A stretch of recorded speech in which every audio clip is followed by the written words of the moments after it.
हाँ जी, तो पिछली क्लास में एटॉमिक स्ट्रक्चर हम लोगों ने किया था। एटॉमिक स्ट्रक्चर के लिए आपको 3 कंप्लीट दिन मिले। कोई डाउट है उसमें? थ्योरी पार्ट पे?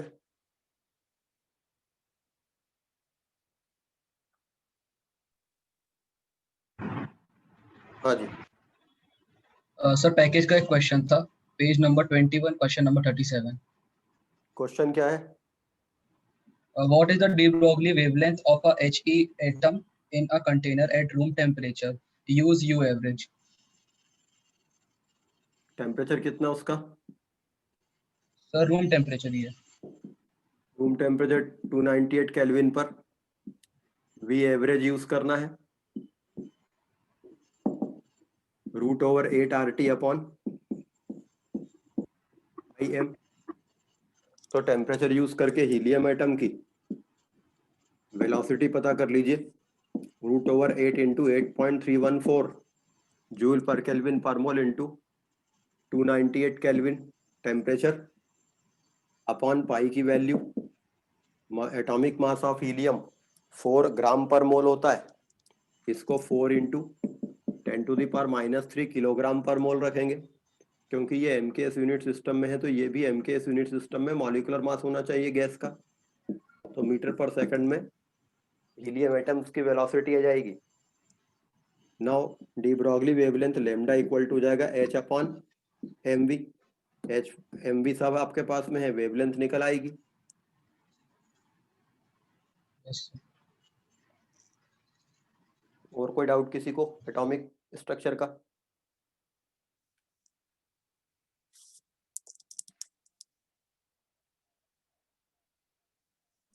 हेलो सर, वो मुझे ये डाउट था, वो सर एक्सरसाइज 1 में जो फर्स्ट क्वेश्चन था सर, उसमें लिखा था cathode ray originated from cathode. तो सर वो, लेकिन आपने बताया था कि वो गैसियस एटम से इलेक्ट्रॉन्स निकलते हैं। Cathode rays originated from cathode, ये स्टेटमेंट सही है, बट यही स्टेटमेंट अगर एनोड रेस के लिए होता तो गलत होता। Cathode rays originated from cathode, यहाँ पर एक एटम आयनाइज हुआ, इलेक्ट्रॉन इधर चलने लगे, न्यूक्लियस और बाकी का कैटायन इधर गया, तो ये जो कैटायंस का मूवमेंट हो रहा है, that movement of cations is the anode rays, this movement of electron is the cathode rays. ये इलेक्ट्रॉन यहाँ कैथोड पर पहुंचते हैं, ये मेटालिक वायर है, मेटालिक प्लेट है, ये इलेक्ट्रॉन इनको मिल जाते हैं। यहाँ का जो एटम है वो अपना इलेक्ट्रॉन इधर देता है, वो अपना इलेक्ट्रॉन इधर देता है बैटरी से। अगर सर्किट कंप्लीट करें तो यहाँ का जो एक एटम है वो अपना इलेक्ट्रॉन इसको दे रहा है, ये अपना इलेक्ट्रॉन इसको दे रहा है, ये अपना इलेक्ट्रॉन इसको दे रहा है, ये अपना इलेक्ट्रॉन इसको दे रहा है। एक कैटायन यहाँ पहुंचा, वो एक इलेक्ट्रॉन ले रहा है। फिर इस तरह से देखा जाए तो इलेक्ट्रॉन का जो फ्लो है वो कंप्लीट है। तो हमको ऐसा लगेगा कि इलेक्ट्रॉन कहाँ से निकल रहे हैं, these electrons are originating from that cathode also, because उस कैथोड का जो मटेरियल है वो जब कंडक्शन करता है तो अपने इलेक्ट्रॉन उन कैटायंस को देता है। तो कैथोड रेस कैथोड से ओरिजिनेट हो रही है, बट एनोड रेस बीच के इन कैटायन से ओरिजिनेट हो रही है। यहाँ से एनोड से कुछ कैटायन नहीं निकल रहे हैं, यहाँ से कुछ निकल नहीं रहा है, जबकि वहां से इलेक्ट्रॉन निकल रहे हैं। तो cathode rays originated from cathode is statement correct, but anode rays originated from anode, the statement is wrong.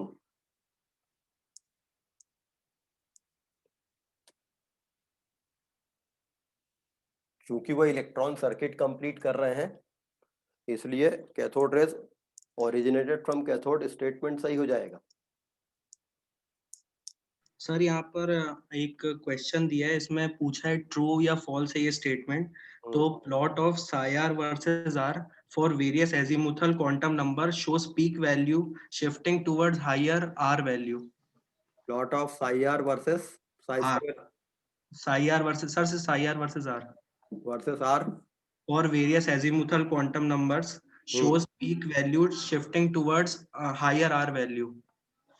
हाँ ठीक तो है, क्योंकि अगर अपन psi square r 4 pi r square dr का ग्राफ देखते हैं तो ये पीक वैल्यू जो है वो हायर आर पे जाती है, मतलब distance of maximum probability, but for various L value, L मतलब एन की वैल्यू सेम है, एल की वैल्यू अलग है, तो एस पी और डी ये स्टेटमेंट गलत हो जाएगा।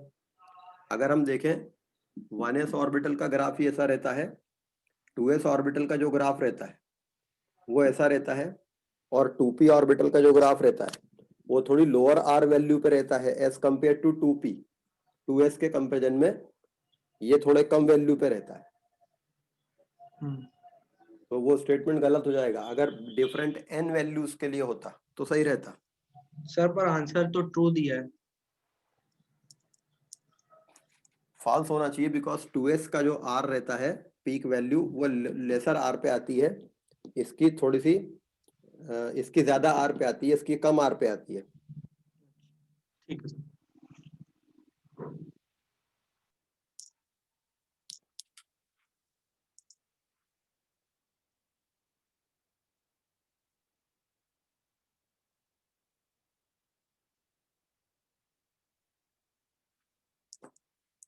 और क्या, तो आपको एटॉमिक स्ट्रक्चर के लिए 3 कंप्लीट दिन मिले, हमने उसकी पूरी थ्योरी रिवाइज की है, और आपको काफी टाइम मिला उसके प्रॉब्लम प्रैक्टिस करने के लिए अलग अलग टाइप के। एटॉमिक स्ट्रक्चर में एक कॉन्सेप्ट रह गया था, अगर एक चार्ज पार्टिकल एक v वोल्ट की फील्ड में रखा जाता है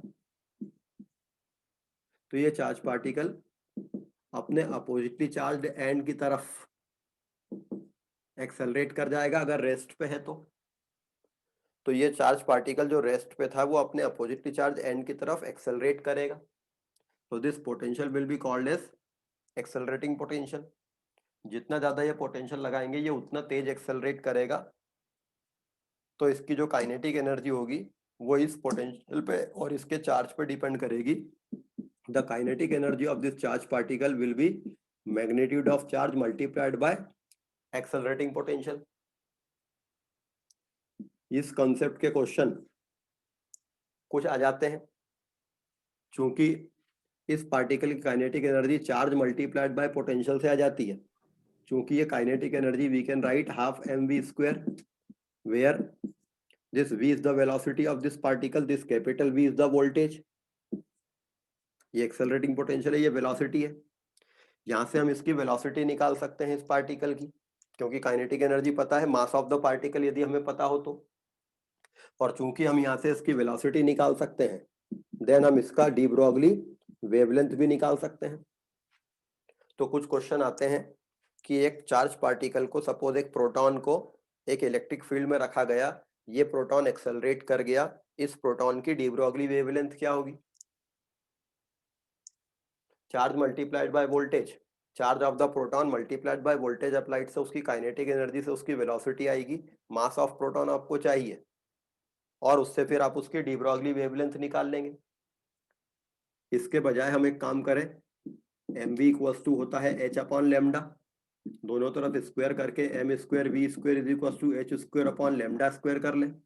एक मास को इधर ले आए तो mv square is equals to हो जाएगा h square upon lambda square m, 2 से डिवाइड कर दें तो half mv square is equals to h square upon 2 lambda square m। This is the kinetic energy, तो charge multiplied by voltage applied is equals to h square upon 2 lambda square m। This relation can also relate the voltage applied on the particle and the de Broglie wavelength directly. ये है यही procedure, but हमने एक नया formula बना लिया किसी charge particle पे अप्लाइड वोल्टेज से उसकी डी ब्रॉगली वेवलेंथ का, qv is equals to h square upon 2 lambda square m, where lambda is the de Broglie wavelength of that particle, m is the mass of particle, q is the charge of particle, v is the voltage applied in volts। तो ऐसे कुछ question package में दिए हैं, एक particle पे voltage apply किया, उसकी डी ब्रॉगली वेवलेंथ पूछी है। एक और क्वेश्चन दिया है जिसमें पूछा है कि एक पार्टिकल में इतनी डी ब्रॉगली वेवलेंथ लाने के लिए कितना वोल्टेज लगाना पड़ेगा।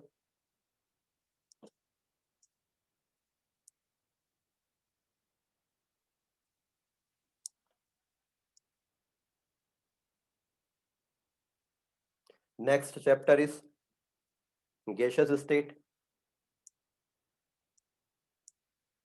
Now again gaseous state के लिए हम 2 लेक्चर यूज करेंगे, जिसमें थ्योरी हम लोग पढ़ेंगे और आपके पास में अगेन 3 दिन या उससे ज्यादा 4 दिन रहेंगे करीब करीब गैशियस स्टेट के सारे क्वेश्चंस ट्राई करने के। जेई मेन एडवांस जिसके भी आपको क्वेश्चन करना है, सारे क्वेश्चन आपको ये 3-4 दिन में कर लेना है। उसके बाद गैशियस स्टेट पे वर्क नहीं करेंगे। एटॉमिक स्ट्रक्चर आज तक का टाइम था, अब एटॉमिक स्ट्रक्चर को नहीं सॉल्व करेंगे आप, अब गैशियस स्टेट पढ़िए, सिस्टमेटिक चलना पड़ेगा। Gaseous state, the measurable properties of gases, gases की measurable properties, mass of the gas जो कि ग्राम में या किलोग्राम में बताया जाता है, 1 kilogram equals to 1000 gram. Volume of the gas,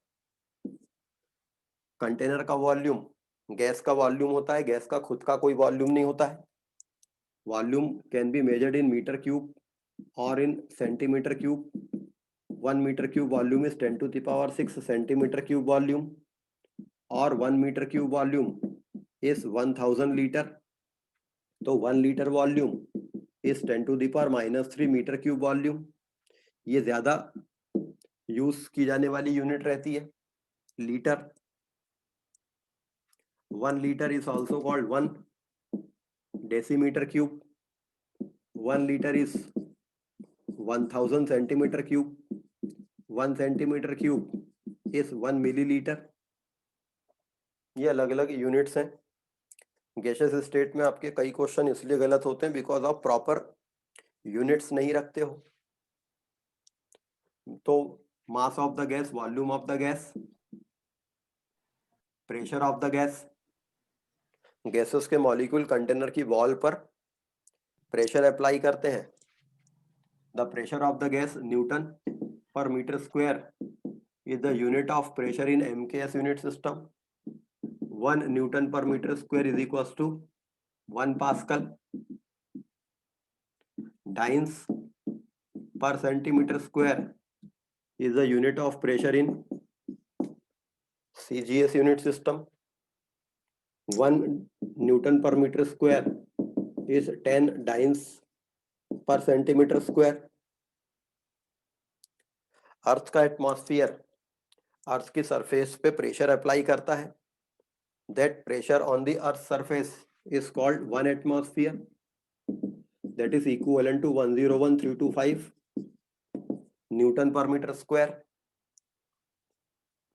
अर्थ का एटमॉस्फेयर अर्थ की सरफेस पर जो प्रेशर अप्लाई करता है वो 101325 न्यूटन पर मीटर स्क्वायर के बराबर होता है। This pressure can rise a mercury column against the gravity of earth at the 76 centimeter. That's why 1 atmospheric pressure is 76 centimeter of mercury column pressure. So 1 centimeter of mercury column pressure is 1/76th part of atmospheric pressure, or 1 atmospheric pressure is equals to 760 millimeter of mercury column pressure. So 1 millimeter of mercury column pressure is 1/760th part of atmospheric pressure. तो centimetre of mercury column pressure and millimetre of mercury column pressure are some smaller units for pressure. Atmosphere जो है ये pressure की काफी बड़ी unit है। Atmosphere pressure की काफी बड़ी यूनिट है, तो उससे थोड़ी छोटी यूनिट हमने बना ली। एटमॉस्फेरिक प्रेशर का 76 पार्ट ये छोटी यूनिट है, 1/760 पार्ट ये और छोटी यूनिट है। 1 atmospheric pressure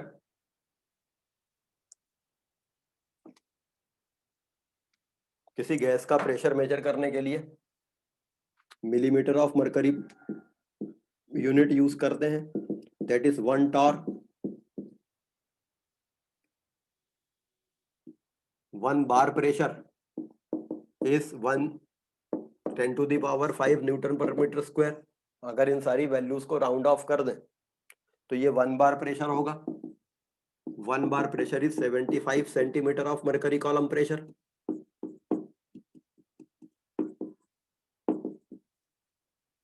So these are the different units for pressure. ये प्रेशर की अलग अलग यूनिट्स हैं। Another measurable property of a gas. आप में से जिसको को ये कन्वर्जन याद थे वो ठीक है, जिनको याद नहीं थे वो देख लीजिए। Another measurable property of the gas is temperature of the gas. Temperature expressed in Kelvin is indicated by capital T. Temperature indicated in degree centigrade is indicated by small t. तो टेम्परेचर को kelvin में या degree centigrade में बताया जा सकता है। Measurement of pressure,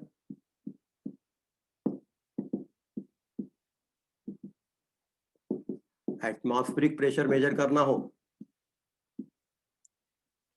तो इसके लिए अपरेटस यूज किया जाता है barometer.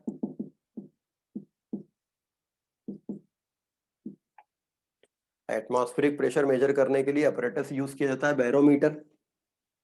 In the barometer apparatus एक ट्रे में लिक्विड मरकरी रहता है जिसमें एक इन्वर्टेड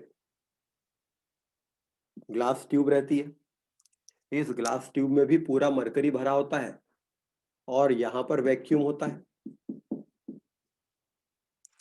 तो ऊपर उधर वैक्यूम होने से ये जो मरकरी का एक्सपोज्ड सरफेस है, इस एक्सपोज्ड सरफेस ऑफ मरकरी पर एटमॉस्फेरिक प्रेशर लग रहा होता है। This atmospheric pressure when presses this mercury column rises by 76 centimetre. तो ये मरकरी कॉलम कितना राइज हुआ है उससे हम एटमॉस्फेरिक प्रेशर मेजर कर लेंगे। जहां एटमॉस्फेरिक प्रेशर कम होगा ये लेवल नीचे आएगा, जहां एटमॉस्फेरिक प्रेशर ज्यादा होगा ये ऊपर जाएगा। तो this is the barometer. But किसी गैस का प्रेशर मेजर करने के लिए the apparatus used is called manometer. किसी गैस का प्रेशर मेजर करने के लिए apparatus यूज किया जाता है manometer. Manometer can be of two types, open end manometer and closed end manometer. अगर एक ओपन एंड मैनोमीटर है, एक कंटेनर में एक गैस रखी है और आपने इससे एक ओपन एंड मैनोमीटर लगा दिया, तो मरकरी के इन दोनों लेवल्स में जो लेवल का डिफरेंस रहेगा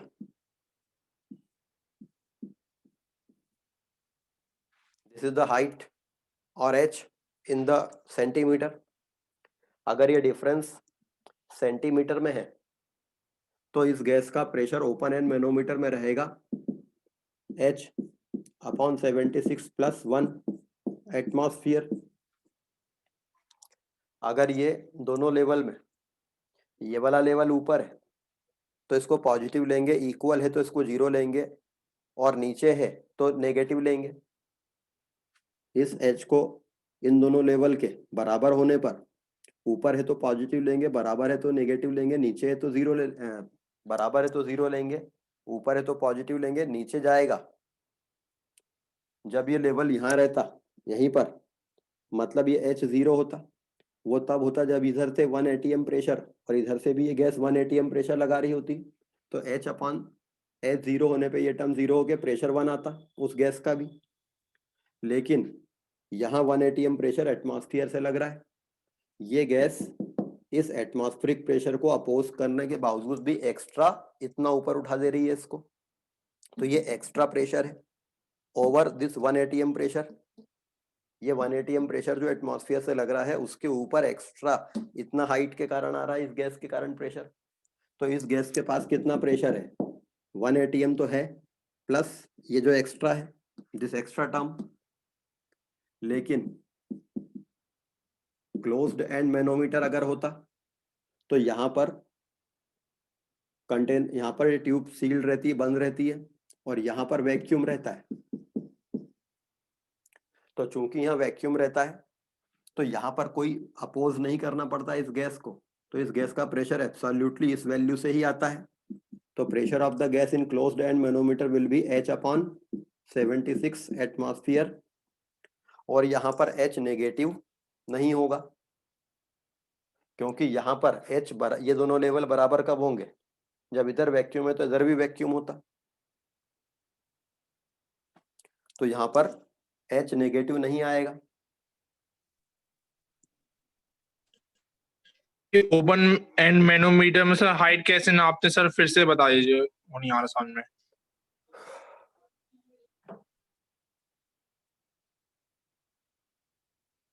ये ओपन एंड मैनोमीटर है, ये गैस प्रेशर लगा रही है। इस गैस के प्रेशर लगाने से ये मरकरी दब रहा है, तो ये वाला लेवल ऊपर उठेगा कि नीचे जाएगा? सर ऊपर उठेगा। तो ऊपर उठा हुआ है ना H हाइट, अच्छा, मगर ये इस गैस को ऊपर एटमॉस्फेरिक प्रेशर को भी अपोज करना है, तो ये जो गैस है वो इस 1 atm प्रेशर को अपोज कर रही है, प्लस इसको इतना ऊपर उठा दे रही है। Okay sir. तो measurement of pressure by open end manometer and closed end manometer.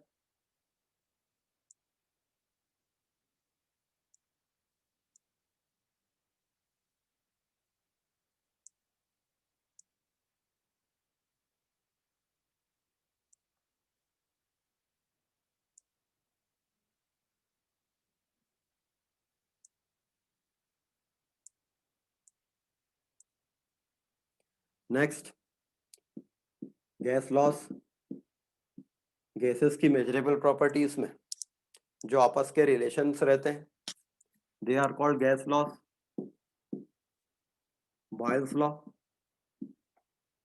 At constant temperature and pressure, the pressure of the at constant temperature for a fixed amount of gas, किसी gas के number of मोल और temperature fix रहता है, तो उस gas का pressure उसके volume के इनवर्सली प्रोपोर्शनल रहता है। P is inversely proportional to PV, P equals to K by V, और PV equals to constant for a fixed amount of gas at constant pressure, for a fixed amount of gas at constant temperature, the product of pressure and volume of the gas will be constant, means P1 V1 will be equals to P2 V2 for that gas. किसी gas का pressure उसके volume के inversely proportional रहेगा, तो constant temperature पर किसी gas का PV graph मतलब आइसोथर्म ऐसा आएगा। एट कांस्टेंट टेम्परेचर किसी गैस के लिए पीवी वर्सेस वी ग्राफ ऐसा आएगा। प्रोडक्ट ऑफ पीवी कांस्टेंट रहेगा, किसी गैस के लिए पी और रेसिप्रोकल ऑफ वी ऐसा आएगा।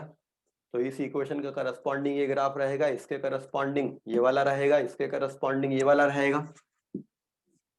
किसी गैस के लिए प्रोडक्ट पीवी किसी भी प्रेशर पर कांस्टेंट रहेगा, तो ये दोनों ग्राफ इससे रिलेटेड है।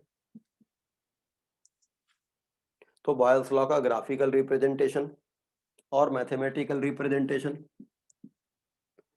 तो बॉयल्स लॉ, चार्ल्स लॉ,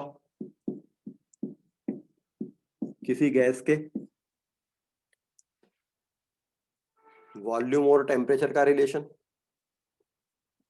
किसी गैस के लिए volume temperature relation is called Charles law.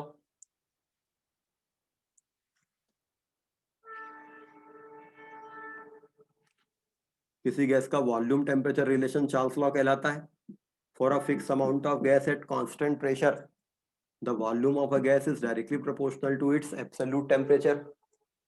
किसी गैस का वॉल्यूम उसके एब्सोल्यूट टेम्परेचर के डायरेक्टली प्रोपोर्शनल होता है। V is proportional to T और V equals to KT. So V1 upon T1, V upon T remains constant for a gas. मतलब किसी gas के लिए वॉल्यूम और टेम्परेचर का रेशियो कांस्टेंट रहता है, तो V1 upon T1 will be equals to V2 upon T2 for that gas रहेगा। तो किसी गैस के लिए VT ग्राफ ऐसा जाएगा, वॉल्यूम टेम्परेचर का ग्राफ ऐसा आएगा। This is the Charles law. मगर सॉरी, किसी गैस का किसी गैस का वॉल्यूम उसके एब्सोल्यूट टेम्परेचर के डायरेक्टली प्रोपोर्शनल होता है, ये चार्ल्स लॉ है।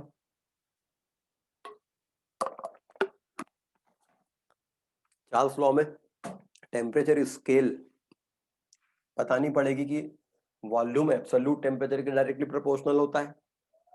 अगर टेम्परेचर डिग्री सेंटीग्रेड स्केल वाला होता,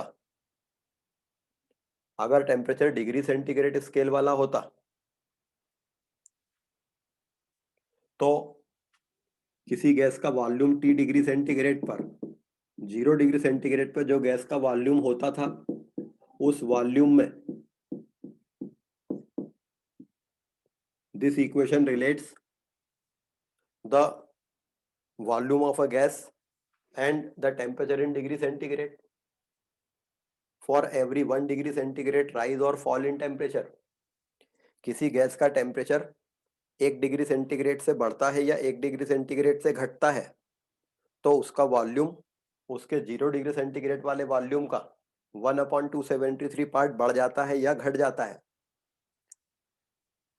मतलब एब्सोल्यूट टेम्परेचर से तो वॉल्यूम डायरेक्टली प्रोपोर्शनल रहता है।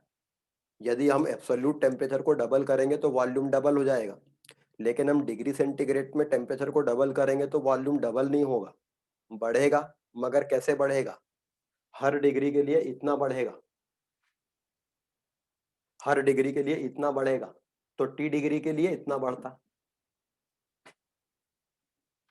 अगर इस इक्वेशन को टेम्परेचर इन डिग्री सेंटीग्रेड को एक्स एक्सिस पे लें और वॉल्यूम ऑफ गैस को वाई एक्सिस पर लें तो एक स्ट्रेट लाइन मिलेगी जिसकी Y axis intercept volume of gas at 0 degree centigrade आएगी और जिसकी X axis intercept -273 degree centigrade पर आएगी। दिस इंडिकेट्स कि -273 डिग्री सेंटीग्रेड टेम्परेचर एक ऐसा टेम्परेचर होता है जिस टेम्परेचर पर किसी गैस का वॉल्यूम 0 हो जाता है। चूंकि यहाँ पर वॉल्यूम 0 हो गया गैस का, और इससे भी यदि हम कम टेम्परेचर पे जाएंगे तो वॉल्यूम नेगेटिव क्वाड्रेंट में हो जाएगा। वो नेगेटिव वॉल्यूम सिग्निफिकेंट नहीं है, नेगेटिव वॉल्यूम मीनिंगलेस टर्म है। मतलब टेम्परेचर -273 से भी और कम होना किसी चीज का, ये भी मीनिंगलेस बात हो गई।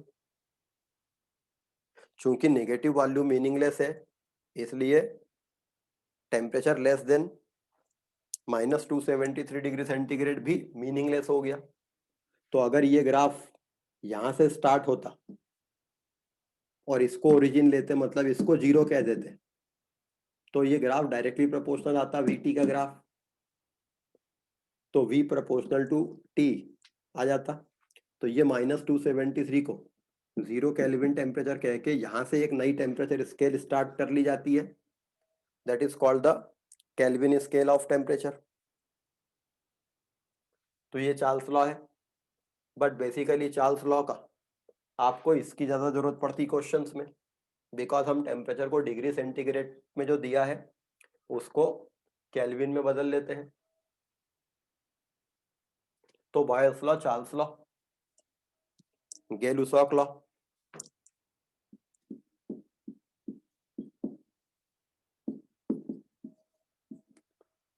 for a fixed amount of gas at constant volume, pressure of the gas is directly proportional to its absolute temperature. P is proportional to T, so ratio of P and T will remain constant. So for a gas, P1 upon T1 will be equals to P2 upon T2. तो अगर process isochoric है जिसमें volume constant है gas का, तो हम P1 upon T1 equal to P2 upon T2 term apply कर सकते हैं वहां। यहाँ भी वही बात आएगी कि VT का ग्राफ, PT का ग्राफ ओरिजिन से स्टार्ट होगा जब टेम्परेचर केल्विन में होगा, लेकिन प्रेशर का भी रिलेशन वही है। Pressure of gas eight T degree centigrade होता है pressure of gas at 0 degree centigrade plus pressure of gas at 0 degree centigrade upon 273 multiplied by T। For every 1 degree centigrade rise or fall in temperature, the pressure of a gas increases or decreases by 1/273 of its pressure at 0 degree centigrade. किसी gas का temperature 1 degree centigrade से rise या fall होता है, किसी gas का temperature 1 degree centigrade से rise या फॉल होता है, तो उस गैस का प्रेशर इतनी वैल्यू से चेंज होता है, हर डिग्री के लिए इतना चेंज होता है। तो 1 डिग्री के लिए इतना चेंज होता है, तो T डिग्री के लिए इतना चेंज होगा। ये भी ग्राफ अगर हम देखें तो अगर किसी गैस का प्रेशर 80 डिग्री सेंटीग्रेड और temperature in degree centigrade graph plot करें तो इसकी y एक्सिस इंटरसेप्ट P0 आएगी और इसकी x एक्सिस इंटरसेप्ट -273 पर आएगी। यहाँ भी हम वही बात कह सकते हैं, -273 degree centigrade temperature must be the minimum temperature, जिससे और कम टेम्परेचर नहीं हो सकता, क्योंकि यदि उससे कम टेम्परेचर हुआ तो गैस का प्रेशर नेगेटिव हो जाएगा। नेगेटिव प्रेशर मीनिंगलेस टर्म है। तो Boyle's law, Charles law, Gay Lussac law,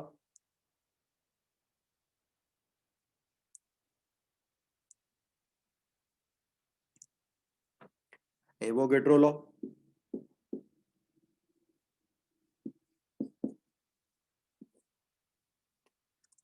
for a fix amount of gas नहीं कह सकते यहाँ पर। At constant temperature and pressure volume of a gas is directly proportional to number of moles. यदि temperature pressure constant रहता है तो किसी गैस का वॉल्यूम उसके नंबर ऑफ मोल्स के प्रोपोर्शनल रहता है। V is proportional to N और V equals to Kn। तो V upon N ratio constant रहेगा।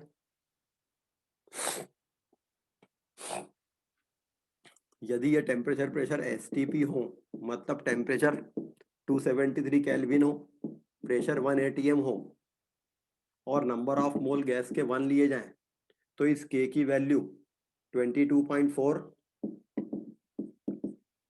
लीटर पर मोल आती है। तो अगर आप STP पर 1 मोल गैस लेते हैं तो वॉल्यूम ऑफ द गैस कितना रहेगा? 22.4 लीटर। मतलब at STP 1 mole of any gas will occupy 22.4 litre volume. ये सारी गैसेस के लिए एप्लीकेबल है। ये बात गैस के नेचर पे डिपेंड नहीं करती है। STP पर 1 मोल gas hydrogen 22.4 litre volume occupy करेगी। 1 mole carbon dioxide eight STP will also occupy 22.4 liter volume.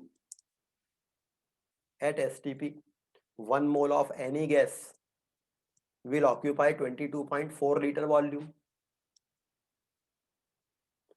तो Boyle's law, Charles law, Gay Lussac law, Avogadro law, ये सारे गैस लॉस काफी सिंपल होते हैं, तो हम इनको जल्दी देख लेते हैं।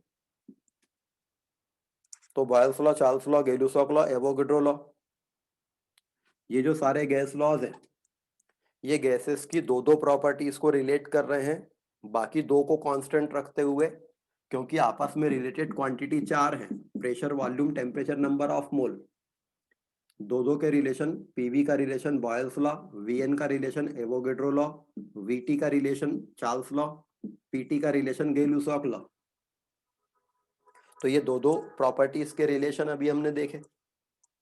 लेकिन अगर किसी गैस के लिए 3 प्रॉपर्टी एक साथ कंबाइन हो, 3 प्रॉपर्टी एक साथ चेंज हो रही हो, तो you can use combined gas law.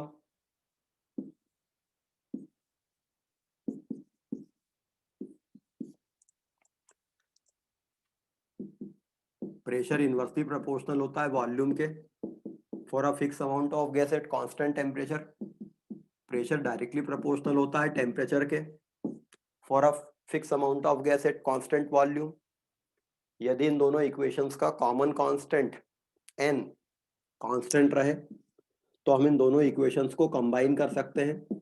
Pressure is proportional to T/V। चूंकि ये स्टेटमेंट इन दोनों को कंबाइन करके लाया गया है, बॉयल्स लॉ और गै-लुसाक लॉ को, this is called combined gas law. P proportional to T/V और P equals to K T/V और PV upon T will remain constant for a gas. This statement is called combined gas law. so that P1 V1 upon T1 will be equals to P2 V2 upon T2 for a gas.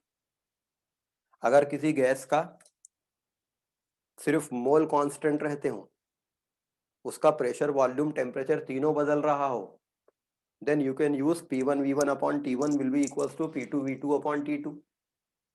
This is combined gas law. Next one is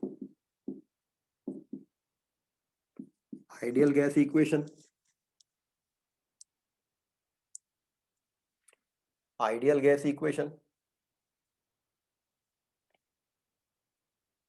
अगर किसी operation में किसी gas का pressure, temperature, volume, number of मोल चारों change हो रहे हो, तब आप ये सारे गैस लॉ नहीं लगा सकते, क्योंकि इनमें कोई एक या कोई दो टर्म कांस्टेंट रहती हैं।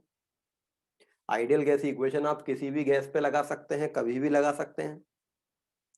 आइडियल गैस इक्वेशन को यहीं से डिराइव कर सकते हैं। कंबाइंड गैस लॉ में जो के है, ये के नंबर ऑफ मोल पे डिपेंड करेगा। This K is proportional to number of mole of the gas, और this K is equals to another constant are.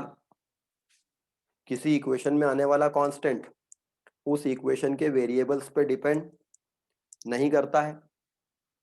तो इस इक्वेशन में आने वाला कांस्टेंट पी टी वी तीनों पे डिपेंड नहीं करेगा कि एन पे डिपेंड करेगा, बट इस इक्वेशन में आने वाला कांस्टेंट के और एन पे डिपेंड नहीं करेगा, क्योंकि ये आर के पे डिपेंड नहीं करता है और ये के पी टी वी पे डिपेंड नहीं करता है। मतलब ये जो आर है ये पी टी वी एन चारों पे डिपेंड नहीं करेगा। तो P V upon T is equal to R N और P V is equal to N R T. This is the ideal gas equation, और इसमें आने वाला कांस्टेंट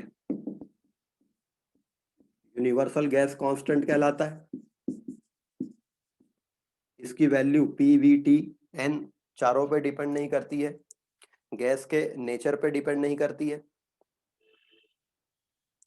तो आर यूनिवर्सल गैस कांस्टेंट है। पीवी इक्वल टू एनआरटी, ये equation किसी भी गैस पे लगाई जा सकती है, किसी भी कंडीशन में लगाई जा सकती है, किसी भी प्रोसेस में लगाई जा सकती है, बस गैस आइडियल होनी चाहिए।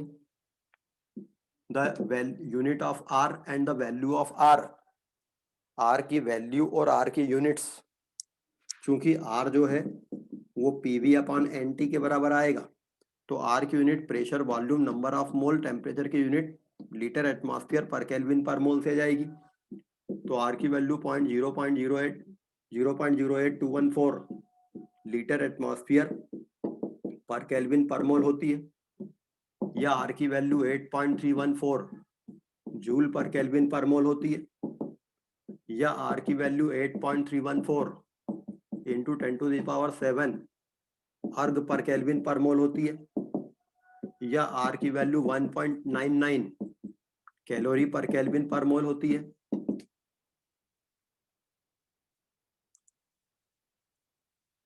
आर की ये वैल्यूज थॉरोली आपको याद रहनी चाहिए,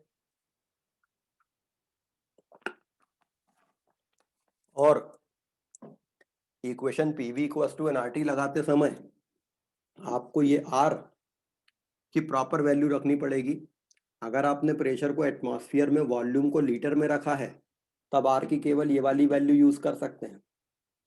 अगर आपको आर की ये वाली वैल्यू यूज करना है एमकेएस यूनिट सिस्टम की, तो आर को अगर आप 8.314 जूल पर केल्विन पर मोल रखेंगे, तो प्रेशर को न्यूटन पर मीटर स्क्वायर में और वॉल्यूम को मीटर क्यूब में रखना पड़ेगा। इस बात का ध्यान रखेंगे। तो बेहतर ये रहता है कि आर की ये वाली वैल्यू यूज करें, ताकि आप प्रेशर को एटमॉस्फेयर में और वॉल्यूम को लीटर में रख सकें क्वेश्चन सॉल्व करते समय। तो while choosing the value of R, you must take care of unit of pressure and volume.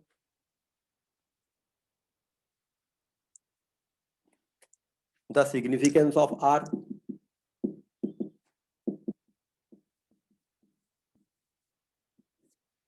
R का significance, क्योंकि R जो है वो pressure into volume upon number of moles and temperature है, तो R को अगर हम देखें तो प्रेशर को लिख सकते हैं फोर्स अपॉन एरिया।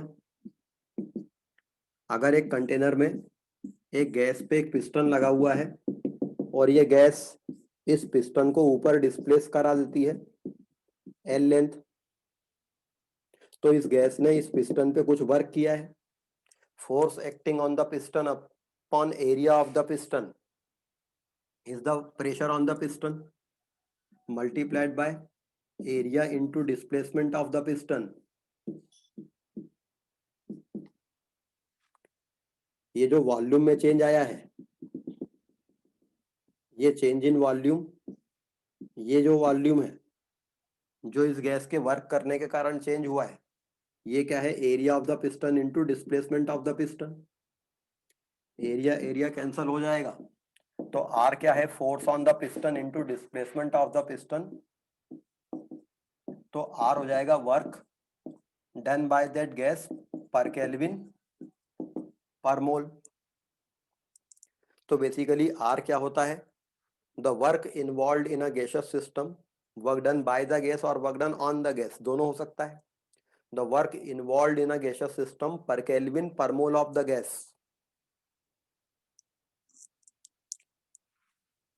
पर kelvin per mole of the gas 8.314 joule का वर्क इन्वॉल्व रहता है।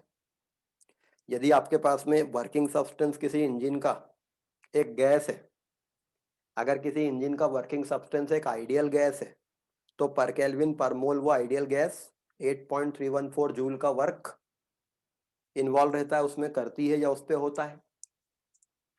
तो आर का फिजिकल सिग्निफिकेंस क्या है, it is the work per kelvin per mole of that gas,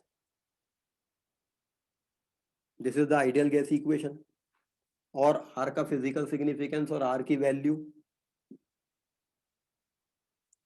next one is Dalton's law of partial pressure.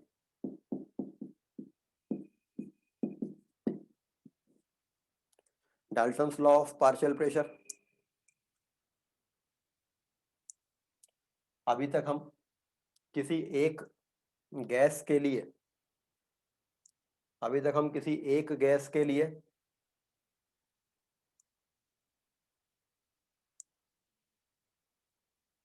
सारे gas laws लिख रहे थे, लेकिन अगर more than one gases involve हो, for a mixture of two और more than two non reacting gases, अगर आपके पास में N1 मोल गैस 1 के हैं, N2 मोल गैस 2 के हैं, N3 मोल गैस 3 के हैं, तो वेसल में total mole N1 plus N2 plus N3 होंगे।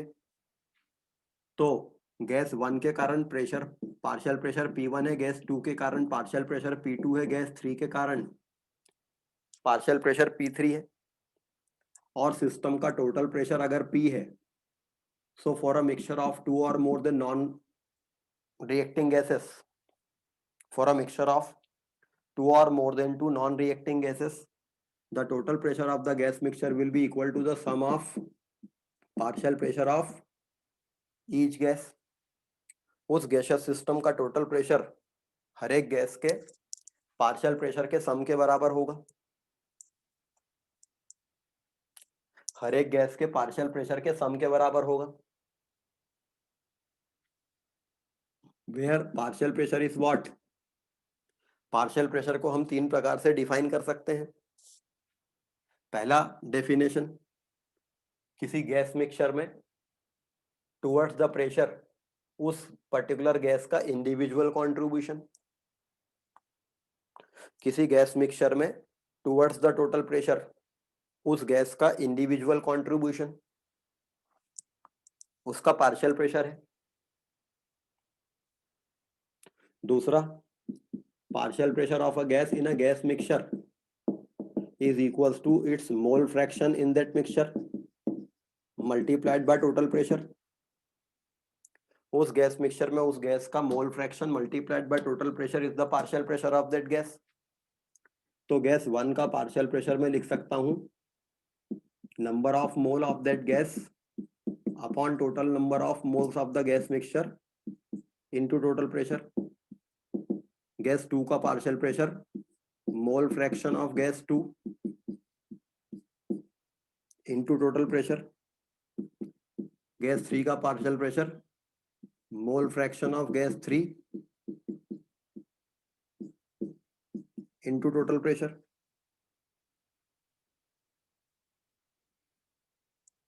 तो पार्शियल प्रेशर को हम इस तरह से डिफाइन कर सकते हैं। तीसरा इस तरह से डिफाइन कर सकते हैं, इसी वॉल्यूम पे इसी टेम्परेचर पर अगर ये गैस इतने ही मोल अकेली रखी होती तो जो उसका प्रेशर होता, इसी वॉल्यूम में इसी टेम्परेचर पर अगर ये N1 मोल गैस अकेली रखी होती तो जो उसका प्रेशर होता वो उस गैस का पार्शियल प्रेशर कहलाता। अगर इसी टेम्परेचर इसी वॉल्यूम पर ये N1 मोल गैस अकेली रखी होती तो इसका मोल फ्रैक्शन 1 होता और जो प्रेशर होता वो उसी गैस का प्रेशर होता।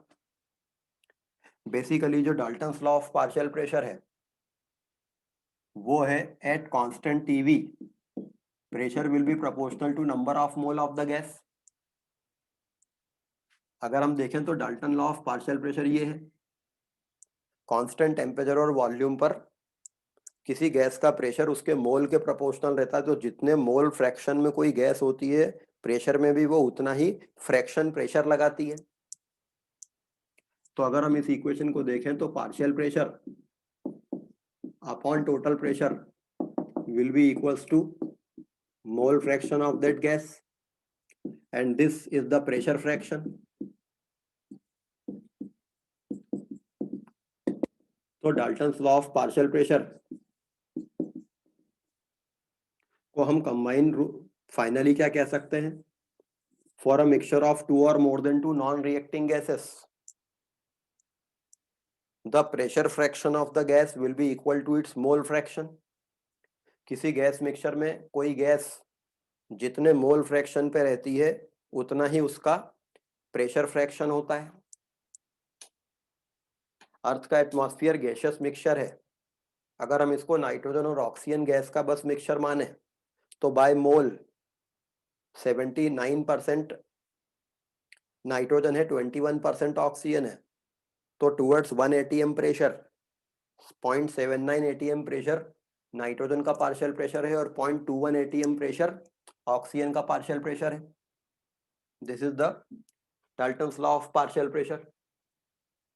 तो ये mixture of 2 or more than 2 non reacting gases के लिए होगा, लेकिन क्वेश्चन में हो सकता है रिएक्टिंग गैसेस का मिक्सचर हो। तो अगर क्वेश्चन में रिएक्टिंग गैसेस की बात आ गई तो वह Dalton's law of partial pressure apply नहीं करेंगे, क्योंकि वो गैसेस रिएक्टिंग है तो पहले आपस में रिएक्ट कर लेंगी और कुछ प्रोडक्ट बना देंगी। वो प्रोडक्ट गैसियस भी हो सकता है, नॉन गैसियस भी हो सकता है। तो Dalton's law of partial pressure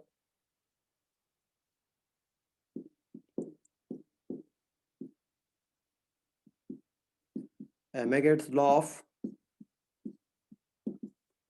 partial volume, जैसे Dalton's law of partial pressure होता है ठीक वैसा ही Amagat's law of partial volume होता है, exactly same. For a mixture of 2 or more than 2 non-reacting gases the total volume of the gas mixture will be equal to the sum of partial volume of each gas। अगर आपके पास में 3 gases हैं N1 N2 N3 मोल पर, gas 1 का partial volume V1 है, gas 2 का partial volume V2 है, gas 3 का पार्शियल वॉल्यूम V3 है। तो according to Amagat's law of partial volume the total volume of the gaseous mixture will be equal to sum of partial volume of each gas, where partial volume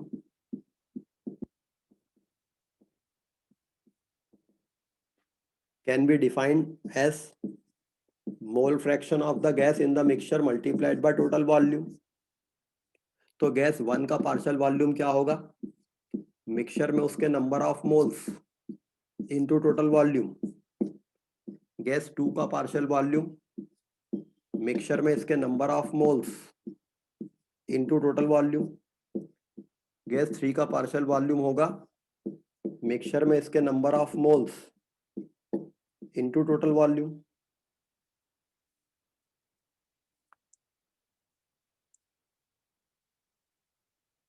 लेकिन partial volume होता क्या है?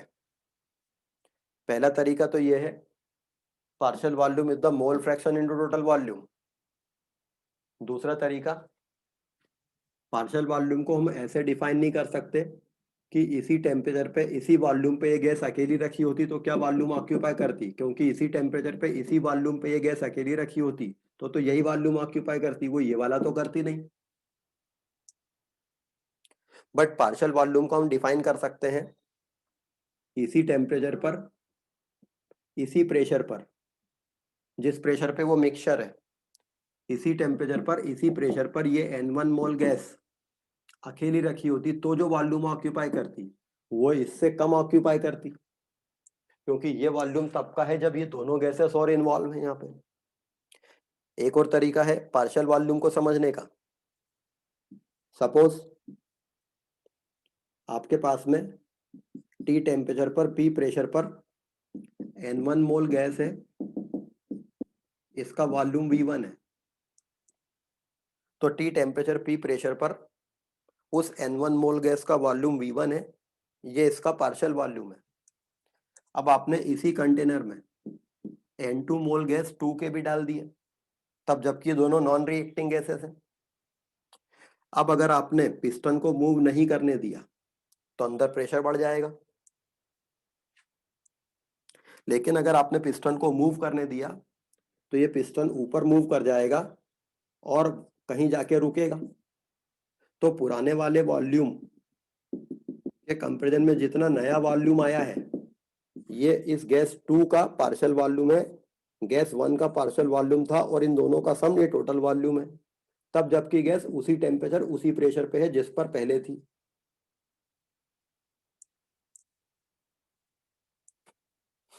इस तरह से इस कंटेनर के अंदर गैस 1 का वॉल्यूम कितना है V, गैस 2 का वॉल्यूम कितना है V, मगर इस कंटेनर के अंदर गैस 1 का पार्शियल वॉल्यूम कितना है V1, जो कि एक इमेजिनरी बात हो गई, क्योंकि वैसे देखा जाए तो किसी गैस का वॉल्यूम कंटेनर के वॉल्यूम के बराबर होता है।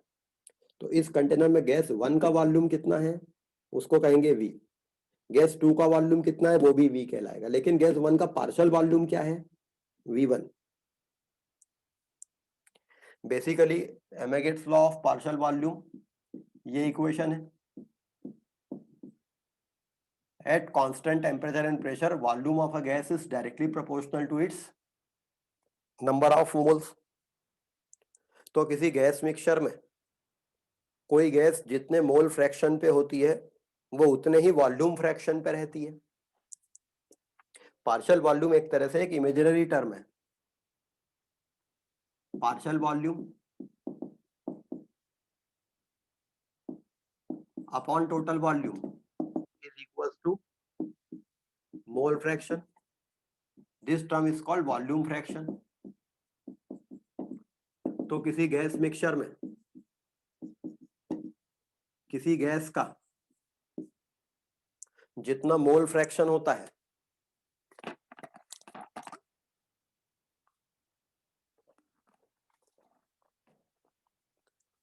किसी गैस मिक्सचर में किसी गैस का जितना मोल फ्रैक्शन होता है उतना ही उसका वॉल्यूम फ्रैक्शन भी होता है। किसी गैस मिक्सचर में किसी गैस का जितना मोल फ्रैक्शन होता है उतना ही उसका वॉल्यूम फ्रैक्शन भी होता है।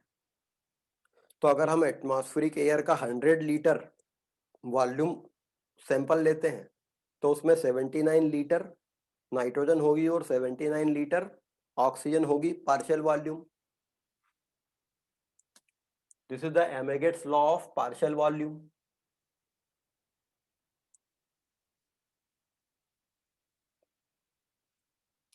तो Boyle's law, Charles law, Gay Lussac law, Avogadro law, combined gas law, ideal gas equation, Dalton's law of partial pressure, Amagat's law of partial volume, ये अलग अलग गैस लॉज हैं जिनके क्वेश्चन जनरली जेईई मेन में आ जाते हैं। Graham's law of diffusion,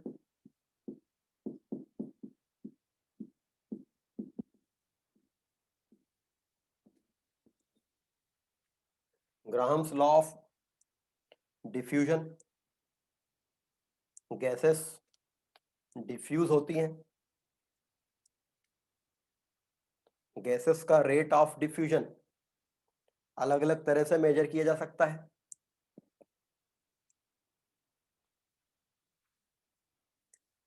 gases का रेट ऑफ डिफ्यूजन मेजर कर सकते हैं डिस्टेंस टेबल by the gas per unit time और number of moles of gas diffused per unit time,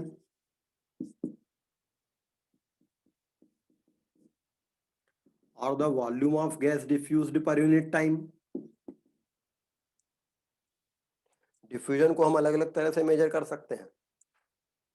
एक गैस ने डिफ्यूजन के कारण कितना डिस्टेंस ट्रेवल किया है पर यूनिट टाइम, या उस गैस ने कितने मोल डिफ्यूज हो गए उस गैस के पर यूनिट टाइम। तो rate of diffusion of a gas is a measurable property of that gas.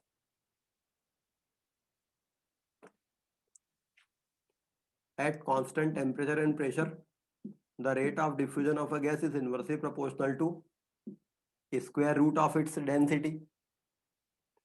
किसी गैस का रेट ऑफ डिफ्यूजन उस गैस की डेंसिटी के स्क्वायर रूट के इनवर्सली प्रोपोर्शनल होता है। For two gases R1 by R2 root over D2 by D1 के बराबर होगा। ग्राहम्स लॉ की ये इक्वेशन ज्यादा काम की है क्योंकि इसमें प्रोपोर्शनलिटी कांस्टेंट नहीं है। This R1 by R2, this term is called relative rate of diffusion. इस टर्म को उस गैस का रिलेटिव रेट ऑफ डिफ्यूजन कहते हैं क्योंकि ये बताती है कि गैस 2 के कंपैरिजन में कितनी फास्टर रेट से डिफ्यूज हो रही है।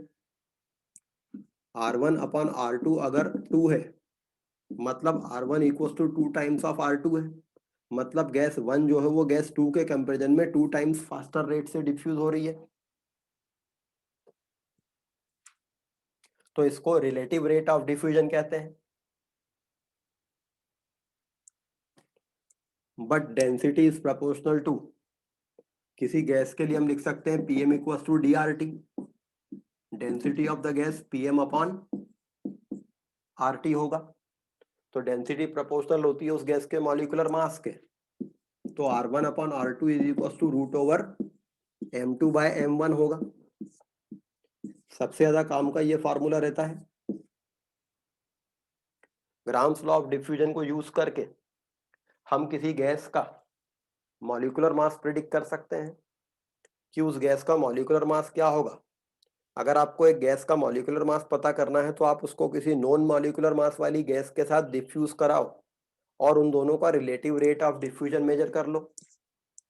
एक गैस का मॉलिक्यूलर मास पता है और आपको इनका रिलेटिव रेट पता है तो ये M2 निकल आएगा। तो ग्राहम्स लॉ के मैक्सिमम क्वेश्चंस में आपको उस गैस का मॉलिक्यूलर मास पता करना होता है।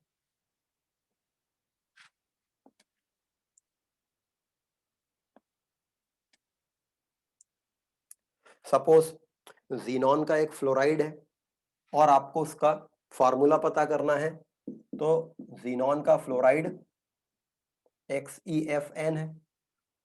आपको इसका मॉलिक्यूलर मास इसका आपको फॉर्मूला पता करना है, तो आप इसको हीलियम गैस के साथ में डिफ्यूज करा लो और देखो हीलियम के कंपैरिजन में ये कितना स्लोअर या फास्टर रेट से डिफ्यूज होती है। स्लोअर ही होगी क्योंकि हीलियम का एटॉमिक मास कम है। तो हीलियम के कंपैरिजन में ये कितने टाइम्स स्लोअर रेट से डिफ्यूज होती है, और रेट ऑफ डिफ्यूजन पता करके इसका मॉलिक्यूलर मास पता कर लेंगे जिससे ये n की वैल्यू हो जाएगी।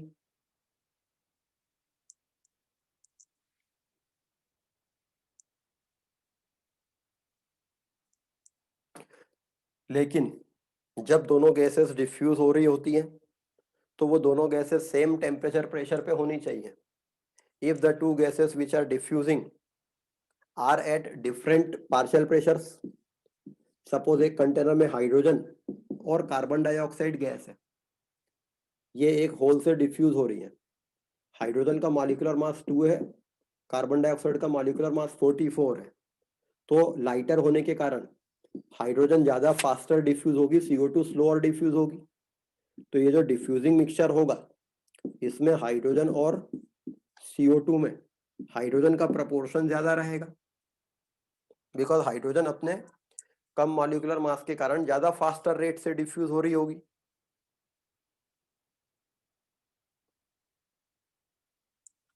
लेकिन सपोज इस कंटेनर में आपने हाइड्रोजन को कम पार्शियल प्रेशर पे लिया है और कार्बन डाइऑक्साइड का पार्शियल प्रेशर बहुत ज्यादा ले लिया,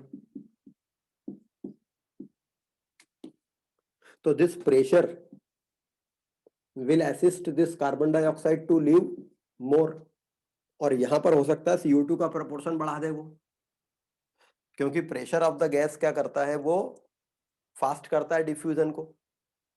गैस के मॉलिक्यूल हल्के होने के कारण मूव तेज करते हैं, हेवी मॉलिक्यूल धीरे मूव करते हैं, लेकिन अगर उन हेवी मॉलिक्यूल्स का प्रेशर ज्यादा रहे तो वो तेज मूव कर जाएंगे। तो इस फॉर्मूले में प्रेशर करेक्शन करना चाहिए, rate of diffusion partial pressure of the gas के डायरेक्टली प्रोपोर्शनल रहता है। तो this equation is more important, और अगर वो दोनों गैस सेम पार्शियल प्रेशर पे हुई तो यही वाला आ जाएगा फॉर्मूला। अगर यहाँ N1 मोल हाइड्रोजन है और N2 मोल कार्बन डाइऑक्साइड है, तो partial pressure of hydrogen upon partial pressure of carbon dioxide का रेशो N1 अपॉन N2 ही आएगा। प्रेशर का रेशो मोल रेशो के बराबर आएगा यहाँ पर, क्योंकि कांस्टेंट वॉल्यूम और कांस्टेंट टेम्परेचर है ये, तो आप यहाँ पर N1 अपॉन N2 भी रख सकते हैं। तो if the two gases are diffusing at different partial pressures, then their partial pressure will also taken into consideration। तो ये ग्राम्स लॉ ऑफ डिफ्यूजन है। मगर एक कंटेनर में अगर कोई गैस एक बड़े ऑरिफिस से डिफ्यूज होती है और एक कंटेनर में एक गैस बहुत छोटे से ऑरिफिस से डिफ्यूज होती है, तो इस बड़े से ऑरिफिस से गैस का डिफ्यूज होना में गैस का डिफ्यूजन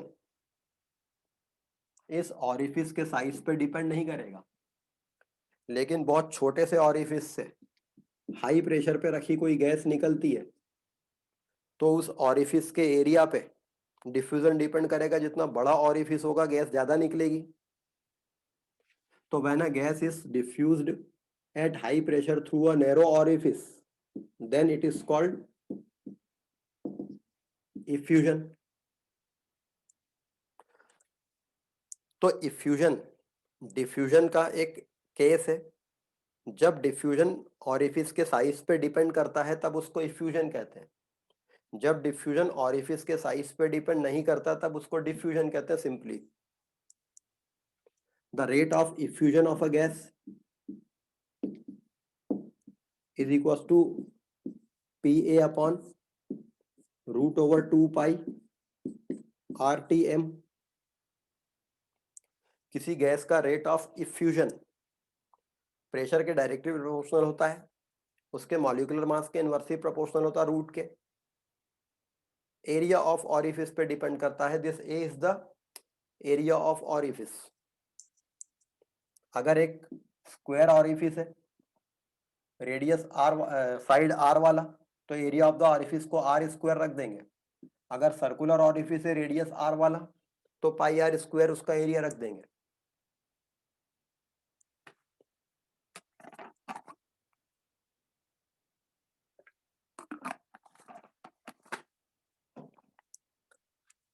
तो ग्राम्स लॉ ऑफ डिफ्यूजन में ये फॉर्मूले लगाए जा सकते हैं।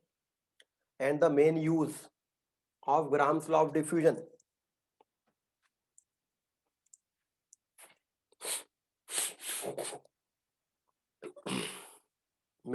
Gram's law of diffusion is the major calculation of molecular mass of a gas।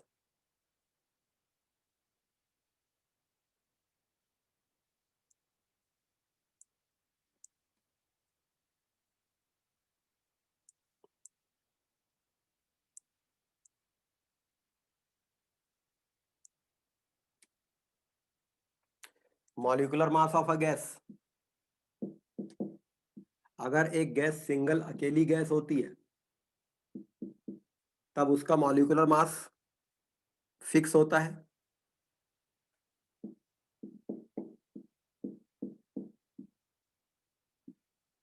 Carbon dioxide का मॉलिक्यूलर मास 44 ग्राम पर मोल होता है। ऑक्सीजन का मॉलिक्यूलर मास 32 ग्राम पर मोल होता है। लेकिन अगर एक गैस मिक्सचर आपके पास में है कार्बन डाइऑक्साइड और O2 का, तो इस गैस मिक्सचर का एवरेज मॉलिक्यूलर मास होगा। अगर कोई गैस प्योर होती है तो उसका एक फिक्स मॉलिक्यूलर मास होता है। लेकिन अगर आपके पास में गैसेस का एक मिक्सचर है, for this gaseous mixture term average molecular mass is used. और ये एवरेज मॉलिक्यूलर मास इस बात पे डिपेंड करता है कि इस गैस के मोल कितने हैं, इन गैसेस का मोल रेशो क्या है। मतलब average molecular mass of a gas mixture depends upon the composition of the gas mixture. Average molecular mass of the gas mixture depends upon the composition of the gas mixture. The average molecular mass of a gas mixture is equals to the mole fraction of one component into molecular mass of that component plus mole fraction of another component into molecular mass of that component and so on. जितने भी component होंगे, किसी gas mixture का average molecular मास होता है x1 m1 plus x2 m2 plus x3 m3 and so on.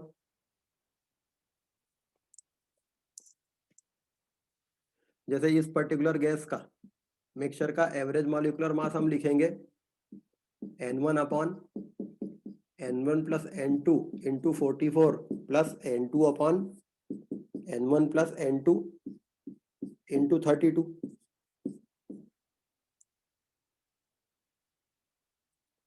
एक gas का mole fraction into उसका मॉलिक्यूलर मास प्लस दूसरी गैस का मोल फ्रैक्शन इंटू उसका मॉलिक्यूलर मास, इस गैस मिक्सचर का एवरेज मॉलिक्यूलर मास होगा।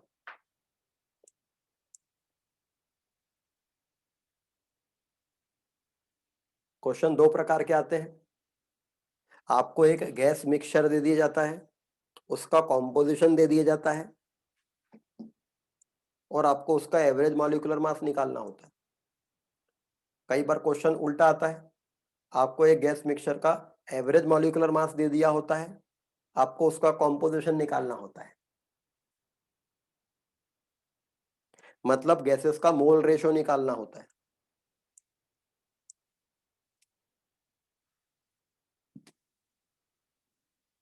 ठीक है।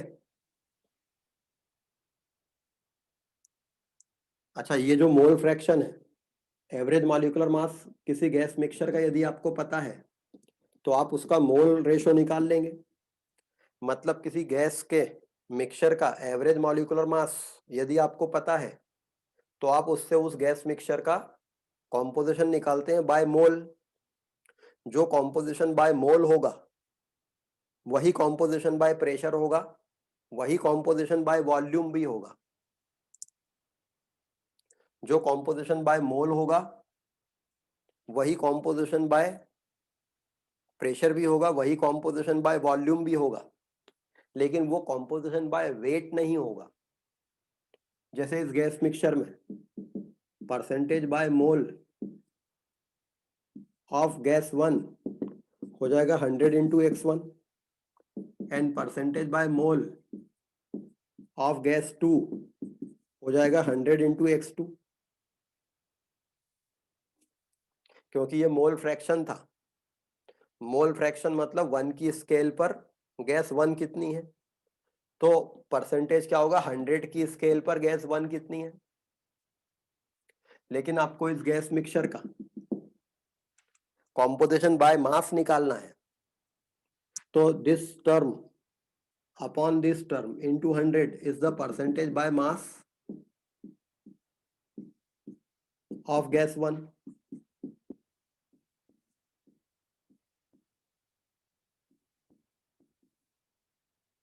Percentage by mass of gas 1, this term upon this into 100. Percentage by mass of gas 2, this term upon this term into 100 होता. तो अगर आपको किसी क्वेश्चन में किसी गैस मिक्सचर का परसेंटेज बाय मोल निकालना हो तो एवरेज मॉलिक्यूलर मास से सीधे आ जाएगा, लेकिन परसेंटेज बाय मास निकालना हो तो बाद में ये करना पड़ेगा.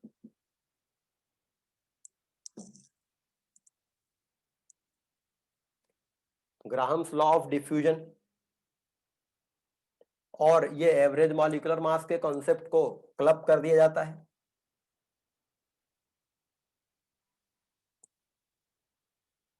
सपोज एक क्वेश्चन ऐसा बना दिया, chlorine dissociates into chlorine atoms partially. Chlorine dissociates into chlorine atoms partially. So this partially dissociated chlorine gas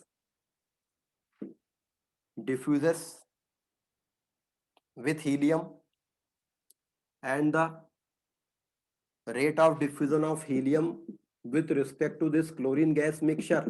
अब ये मिक्सचर है क्योंकि क्लोरीन पार्शियली डिसोसिएट हुई है क्लोरीन एटम्स में, तो दिस गैस मिक्सचर, ये मिक्सचर है, क्लोरीन अकेली नहीं है क्योंकि क्लोरीन एटम्स भी हैं. तो this chlorine gas, partially dissociated chlorine gas diffuses with helium, and the rate of diffusion of helium with respect to that mixture is 4. Then calculate the degree of dissociation of chlorine. Chlorine की degree of dissociation calculate कीजिए. बताइए इस question को कैसे करेंगे.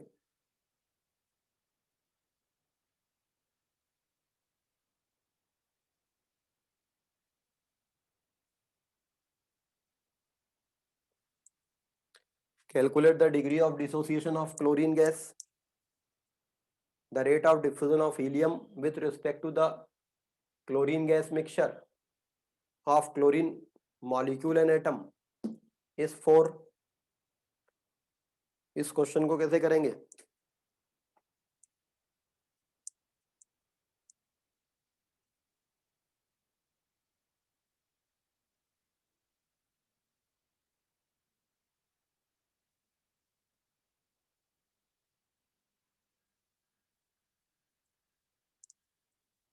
तो आप लोग तो बोल रहे थे गैसियस स्टेट इजी चैप्टर है, इतना सिंपल क्वेश्चन नहीं समझ में आ रहा आपको, बन नहीं रहा है.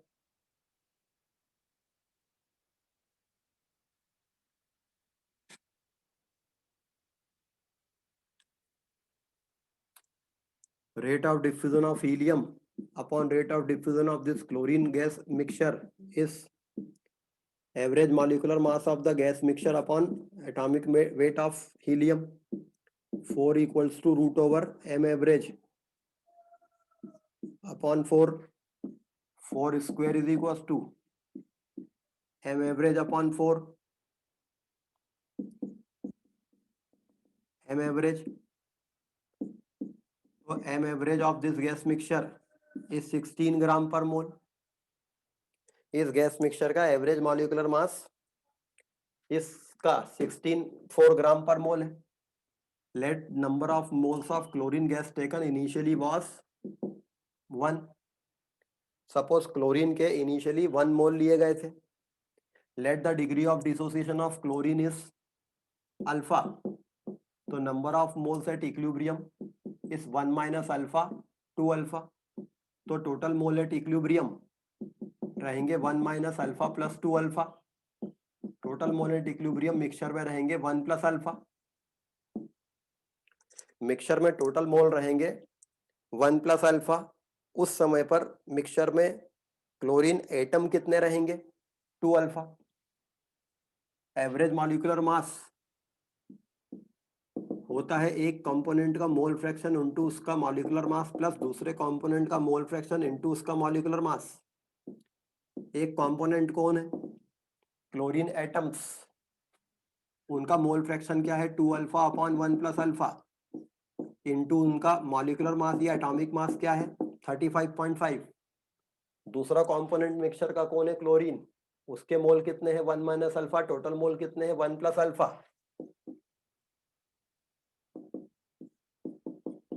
ये मोल फ्रैक्शन ऑफ क्लोरीन मॉलिक्यूल हो गया इनटू उनका मॉलिक्यूलर मास 71। इसको सॉल्व करके अल्फा कैलकुलेट कर लेंगे।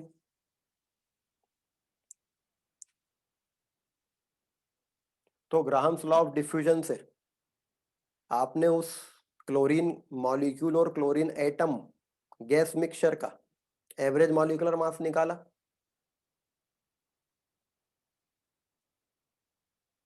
और मिक्सचर का एवरेज मॉलिक्यूलर मास से आपने उसका कॉम्पोजिशन निकाल लिया, कॉम्पोजिशन से आपने उसकी डिग्री ऑफ डिसोसिएशन निकाल ली।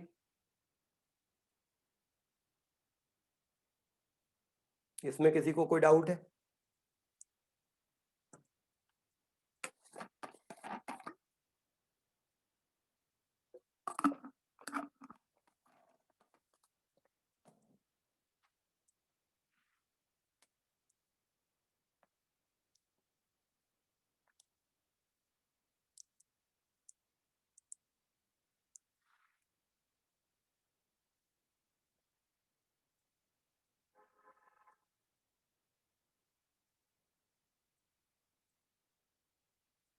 नेक्स्ट, तो ये गैस लॉज है, गैसेस स्टेट का ये एक पार्ट है जिससे अधिकतर जेईई मेन में क्वेश्चन आते हैं।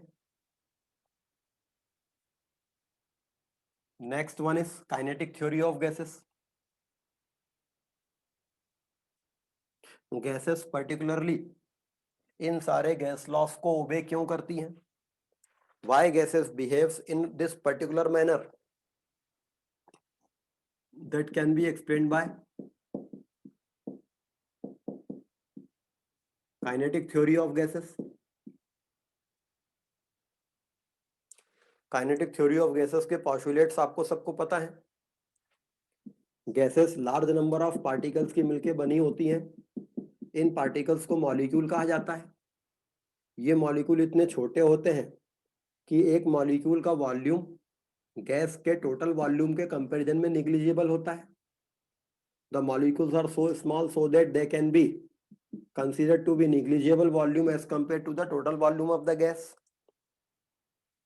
ये गैस के मॉलिक्यूल जीरो साइज के होते हैं, मतलब एक गैस जीरो साइज के मॉलिक्यूल्स की बनी होती है।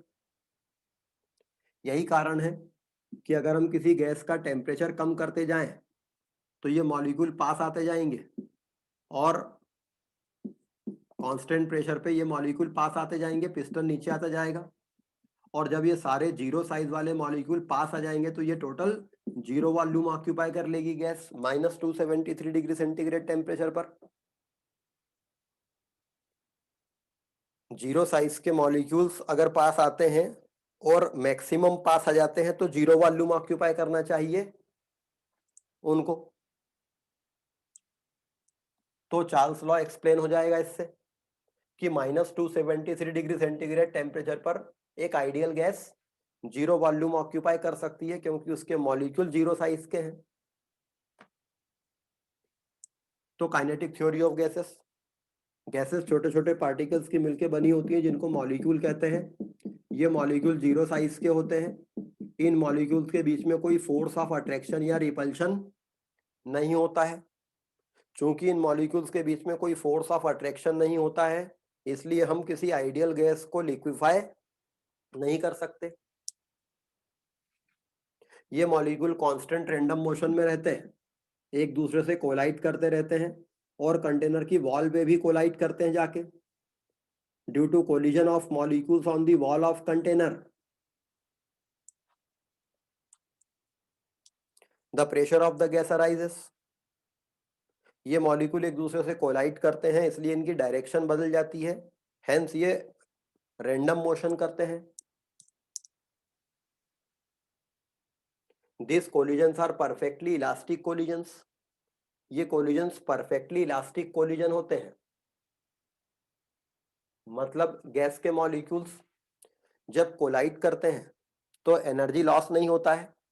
दरअसल गैस के मॉलिक्यूल कोलाइड नहीं करते हैं, गैस के मॉलिक्यूल रिपेल करते हैं, इनके इलेक्ट्रॉन क्लाउड जब मिनिमम पास आ जाते हैं और मैक्सिमम रिपल्शन हो जाता है तब ये वापस चले जाते हैं। तो गैस के मॉलिक्यूल्स का कोलिजन होना मतलब रिपल्शन होना बेसिकली ये रहता है। तो और इन गैस मॉलिक्यूल्स की average kinetic energy absolute temperature of the gas के डायरेक्टली प्रोपोर्शनल होती है। The average kinetic energy of this gas molecule is directly proportional to absolute temperature of the gas. ये काइनेटिक थ्योरी के postulates हैं। On the basis of kinetic theory of gases, we can derive the kinetic equation of gases. On the basis of kinetic theory of gases, we can derive kinetic equation of gases. PV is equals to 1/3 mn dash v square. अगर एक container में P pressure पर V volume वाले container में कोई gas रखी है, if m is the mass of one single gas molecule and n dash is the number of gas molecules, यहां पर ये n dash जो है ये नंबर ऑफ गैस मॉलिक्यूल्स लिए जा रहा है, ये number of moles of the gas नहीं है।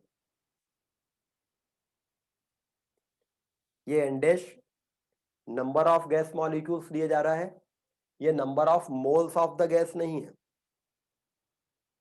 इसको हमने n dash लिखा है PV इक्वल्स टू nRT में। जो n होता है वो number of mole of the gas होता है। अगर हमने 1 मॉलिक्यूल गैस का लिया है तो यहां लिखेंगे 1, यहां लिखेंगे 1/n एवोगाड्रो नंबर, और गैस T टेम्परेचर पर है, और ये जो स्मॉल v है ये इन गैस की RMS स्पीड है। तो PV equals to 1/3 mn dash v square. Here v is the RMS speed of the gas molecules, n is the number of gas molecules, m is the mass of one gas molecule,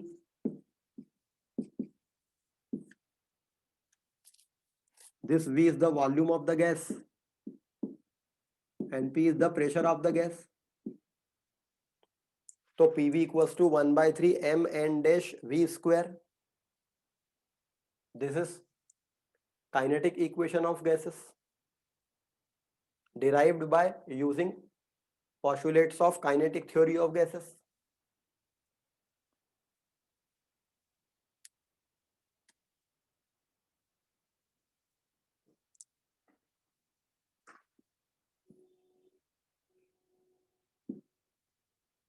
If n dash is taken equal to 1, then PV equals to 1/3 mv square हो जाएगा।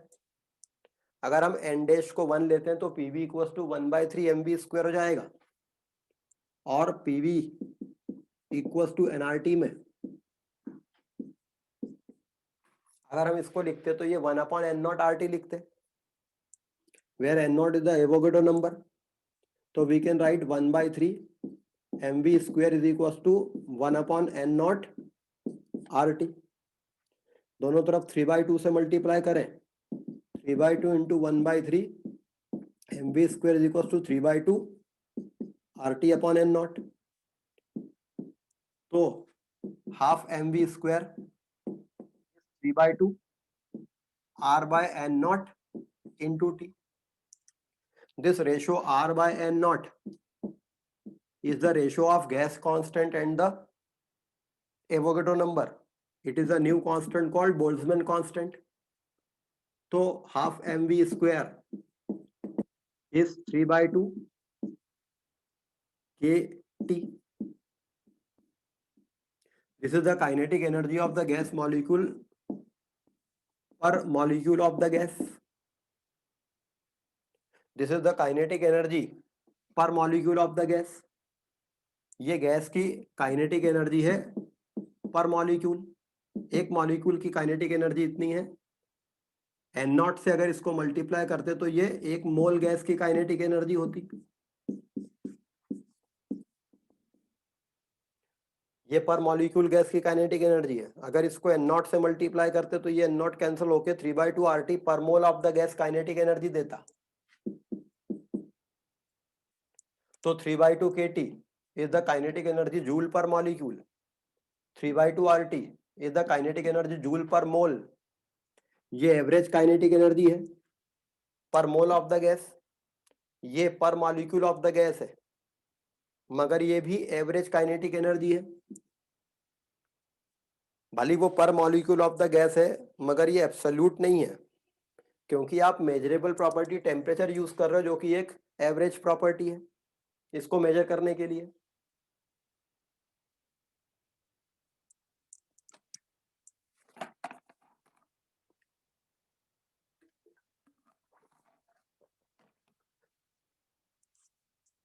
तो kinetic equation of gases को use करके gas molecules की kinetic energy निकाली जा सकती है, और ये जो काइनेटिक एनर्जी आएगी ये उनकी ट्रांसलेशनल काइनेटिक एनर्जी आएगी, ये उनकी रोटेशनल या उनकी वाइब्रेशनल काइनेटिक एनर्जी नहीं देगा,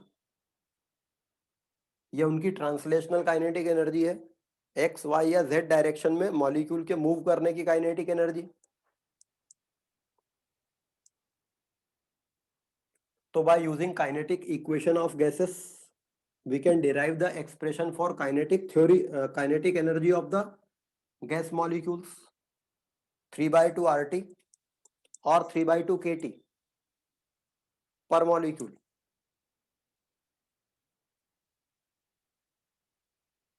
चूंकि एक मॉलिक्यूल का मोशन एक्स वाई जेड तीनों डायरेक्शन में इक्वली प्रोबेबल है, तो उस मॉलिक्यूल की translational kinetic energy along x direction होगी हाफ kT, उस मॉलिक्यूल की kinetic energy along y direction होगी हाफ kT, और उस मॉलिक्यूल की kinetic energy along z direction होगी हाफ kT।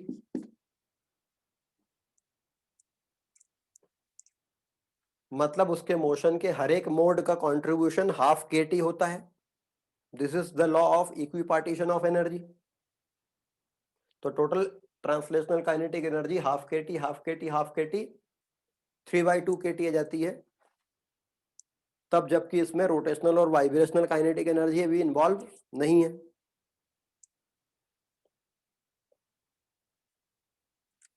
तो आज हम लोगों ने गैसेस स्टेट देखा और काइनेटिक थ्योरी ऑफ गैसेस देखा। अगली क्लास में इस टॉपिक को हम लोग कंप्लीट कर देंगे। तब तक आप इसकी थ्योरी पढ़ के इसके questions bye all sources solve कीजिए। अगेन आपके पास में 3 दिन है, नेक्स्ट क्लास में गैसेस स्टेट की थ्योरी में कंप्लीट कर दूंगा। और कोई डाउट किसी को?